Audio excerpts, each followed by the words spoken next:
नमस्कार दोस्तों, आइए सुनते हैं एक रहस्यमय कहानी।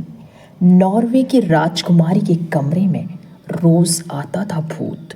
बाद में पता चला कि किसकी थी वह आत्मा। नॉर्वे की राजकुमारी के बेडरूम में रोज आता था भूत। बाद में जब पता चला किसकी थी वह आत्मा तो सभी लोग दंग रह गए। नॉर्वे की राजकुमारी के बेडरूम में रोज आता था भूत। बाद में जब पता चला कि किसकी थी वो आत्मा तो सभी दंग रह गए। आइए आज हम आपको ले चलते हैं इतिहास की एक ऐसी घटना पे जिसके बारे में बहुत कम लोग जानते हैं, लेकिन जिसे भी इस बारे में पता चलता है वह आश्चर्यचकित हो जाता है। हर रात किसी के मेरे बेडरूम में आने की आहट होती है, मुझे बहुत डर लगता है।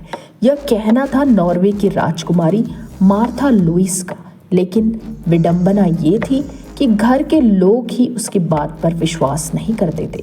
सोचते थे कि यह सब राजकुमारी का भ्रम होगा।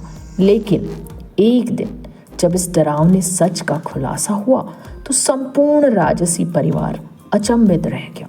आखिर क्या था वह रहस्य? राजकुमारी के बेडरूम में भूत कहाँ से आया? यह हॉरर स्टोरी नॉर्वे के राजा हेरल्ड की पुत्री राजकुमारी मार्था लुईस की है, जिन्होंने बताया कि जब उन्हें महल में अपना बेडरूम मिला तो उनकी उम्र 14 वर्ष की थी। एक रात जब वह सो रही थी तो अचानक उन्हें लगा कि कोई बुरी तरह से उन्हें झकझोर कर उठाने की कोशिश कर रहा है। वह हड़बड़ा कर उठ बैठी, लेकिन आश्चर्य, वहाँ आसपास कोई था ही नहीं। उस समय रात के लगभग 1 बज रहे थे। एक रिपोर्ट के अनुसार 52 वर्षीय मार्था लुईस अपनी आप बीती सुनाती हुई कहती हैं, उसके बाद प्रतिदिन मेरे कमरे में कुछ न कुछ अजीबोगरीब घटनाएं घटने लगी। कभी किसी के रोने चिल्लाने की आवाज़ सुनाई देने लगी तो कभी लगता कि कोई मुझे घूर रहा है, जबकि कमरे में मेरे अलावा कोई था ही नहीं। मैंने अपनी ग्रैंड मदर से इस बात का जिक्र किया और अपने डर के बारे में बताया तो वे कभी कभी मेरे साथ उस कमरे में सोने लगी।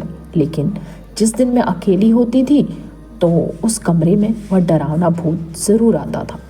नाजी एसएस जनरल का भूत राजकुमारी के कमरे में रहता था।